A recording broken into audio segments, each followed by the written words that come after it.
আমি হিন্দু খ্রিস্টান বৌদ্ধদের বলি, কোরআন যদি চালু হয়, এর আইনটা যদি চালু হয়, আপনারাও শান্তি পাবেন। আপনাদের মুসলমান হওয়া লাগবে না, হিন্দু এবং খ্রিস্টান থাকা অবস্থাতেই আপনারা শান্তি লাভ করবেন। কিভাবে?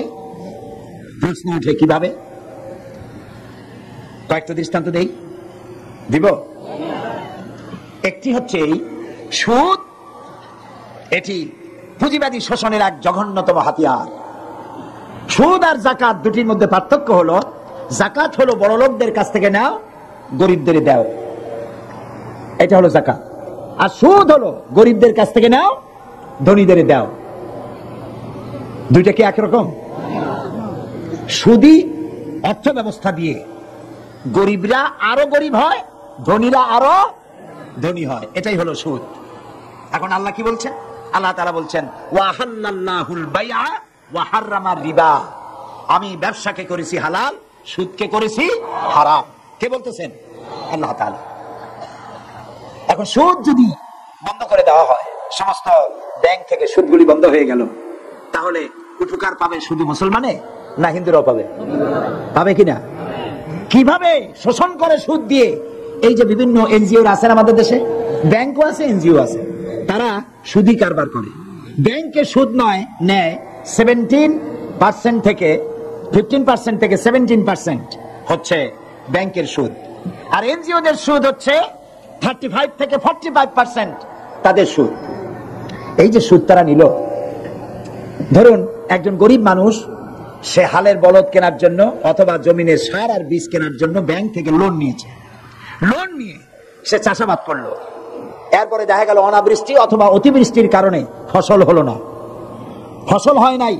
লোকটা তো ব্যাংকের কাছে ঋণী, এই ঋণ শোধ করবে কি দিয়া? ব্যাংক বৃষ্টি হয় নাই বলে, ফসল ভালো হয় নাই বলে ব্যাংক কি তার সুদ মাফ করবে?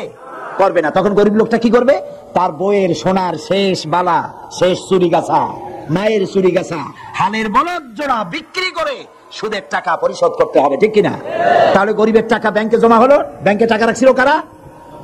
না কেন? ধনীর টাকায় বরকত হইতে থাকলো, আর গরিব নিঃশেষ হতে হতে আরো নিঃশেষ হয়ে গেল। এখন ওয়াহাল্লাল্লাহুল বাইআ ওয়া হাররামার রিবা, আল্লাহ বলেছেন সুদকে হালাল, হারাম করলাম, ব্যবসাকে করলাম হারাম। এখন সুদ যদি ব্যাংক থেকে বন্ধ হয়ে যায়, সমস্ত ব্যাংক থেকে, তাহলে উপকার হবে শুধু মুসলমানের না উপকার হবে কাফের, হিন্দু, খ্রিস্টান, বৌদ্ধ সকলের উপর? বলেন। এখন এই সুদ কিভাবে বন্ধ করবেন আপনারা? সুদ এর মধ্যে 70টি গুনাহ। 70 গুনাহ হলো নিজের মাকে, গর্ভধারিণী মাকে বিবাহ করা, ঘৃণার সাথে বলেন নাউজুবিল্লাহ। এইটা যদি হয় 70 গুনাহ, 70টা গুনার 70 গুনাহ। এই বড় গুনাহটা কি? আমি হাদিস শরীফ খুঁজেছি, বড় গুনাহ হাদিসে পাই নাই, খুঁজতে খুঁজতে কোরআন শরীফে পেয়ে গেছি বড় গুনাহটা কি। বড় গুনাহ হলো সূরা বাকারার মধ্যে আল্লাহ তাআলা বলেছেন সুদের অপকারিতা একটা রুকু ব্যাপী আলোচনা করে তারপরে শেষ দিকে গিয়ে আল্লাহ তাআলা বলেছেন ফাইন লাম তাফআলু ফাযানু বিহারবিন মিনাল্লাহি ওয়া রাসূলিহি। এই সুদকে যদি ছেড়ে না দাও, তাহলে আল্লাহ এবং রাসূলের বিরুদ্ধে, আল্লাহ এবং রাসূলের পক্ষ থেকে যুদ্ধের ঘোষণা রইল। পারবা আল্লাহ এবং রাসূলের সাথে যুদ্ধ করতে? যারা জবাব দিলেন না তারা পারবেন? আল্লাহর সাথে যুদ্ধ করবা? 1.5 মিনিট একটা আঘাত দিলেন, এই যে সুনামি হয়ে গেল না, ওটা যদি হয় সুনামি, তাহলে দুর্নামিটা কি? Thailand, Malaysia, Indonesia, Sri Lanka, Tamil Nadu, 1.5 মিনিটের এক ধাক্কায় 3.5 লক্ষ মানুষ দুনিয়া থেকে বিদায় হয়ে গেছে। 1 লক্ষ মানুষের খোঁজ নাই। বাড়ি ঘর, দালান কোঠা মিসমার হয়ে গিয়েছে। সমুদ্র থেকে 33 ফিট উঁচু হয়ে পানি এসে সমস্ত এলাকা ভাসাইয়া দিয়েছে। দেখো আল্লাহর কত বড় শক্তি, সুবহানাল্লাহ বলো। আল্লাহ একটা যুদ্ধের ঘোষণা রইল। এটা হলো সুদের সব থেকে বড় পাপ। এই সুদ ওয়াজ করে বন্ধ করা যাবে? আমার মতো সাইদি লাখো কোটিও ওয়াজ করে করে শেষে যদি হয়ে যায়, সুদ বন্ধ হবে না। এদেশের আলেমেরা, পীরেরা 1000 বছর ধরে ওয়াজ করেছেন, সুদের বিরুদ্ধে, সুদ বন্ধ হয় নাই। ওয়াজ করে যদি সুদ বন্ধ করা যেত, জেনা বন্ধ করা যেত, তাহলে রাসূলুল্লাহর চাইতে বড় ওয়াইজ আকাশের নিচে জমিনের উপরে আর নাই। তিনি ওয়াজ করে বন্ধ করতে পারতেন, ঠিক না ভাই? রাসূলুল্লাহ ওয়াজ করে বন্ধ করতে পারেন নাই। কি করে বন্ধ করছেন? আইন করে বন্ধ করেছেন। কি করে বন্ধ করেছেন? আইন করে। সুতরাং ওয়াজ করে, তাফসীর করে সুদ, জেনা, মদ বন্ধ করা যাবে না। বলতে পারেন তাহলে আপনি এত চিল্লেন কেন? বলতে পারেন। আমি চিল্লাই মোটিভেশন করার জন্য, আপনাদের ব্রেন ওয়াশ করার জন্য। আলহামদুলিল্লাহ, ঠিক ব্রেন ওয়াশ হবে ইনশাআল্লাহ। বলেন ইনশাআল্লাহ। ইনশাআল্লাহ কিভাবে হবে? সুদ বন্ধ হওয়ার জন্য, জিনা মদ বন্ধ হওয়ার জন্য একটা জায়গা আছে বাংলাদেশে। জায়গাটার নাম কি? মাশাআল্লাহ, আপনাদেরকে 100% দিয়ে দিলাম মার্ক। পার্লামেন্ট। পার্লামেন্ট পার্লামেন্টে কেমনে বন্ধ হবে? এই যে পলিথিন বন্ধ হয়েছে না, পলিথিন বন্ধ হলো কেমনে? সাতকানিয়ার মৌলানা সাহেবরা ওয়াজ করছে যে আপনারা পলিথিন ব্যবহার করবেন না, এটা কবিরা গুনাহ। পলিথিন ব্যবহার করলে কিয়ামতে 7 দিন দোজখে থাকবে, এরকম বলছে।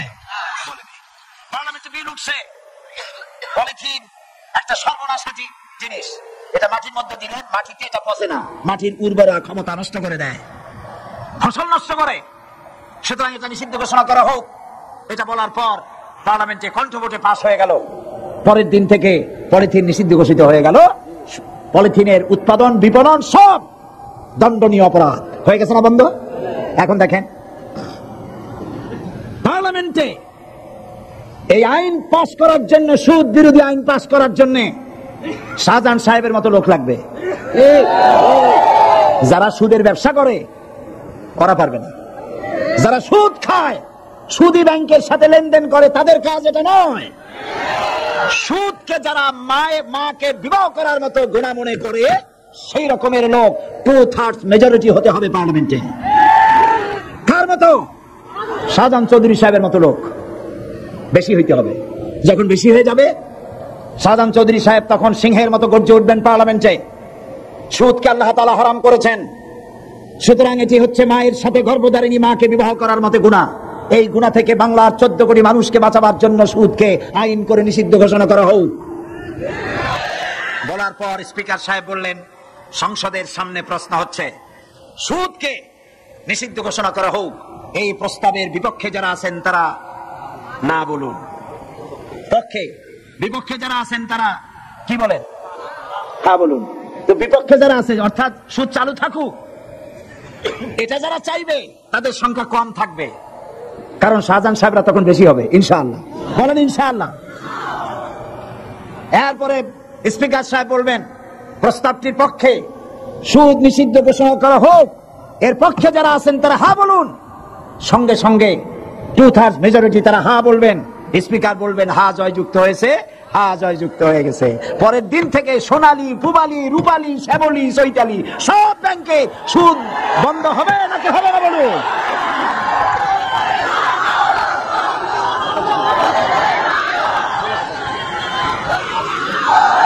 প্রিয় ভাই সব,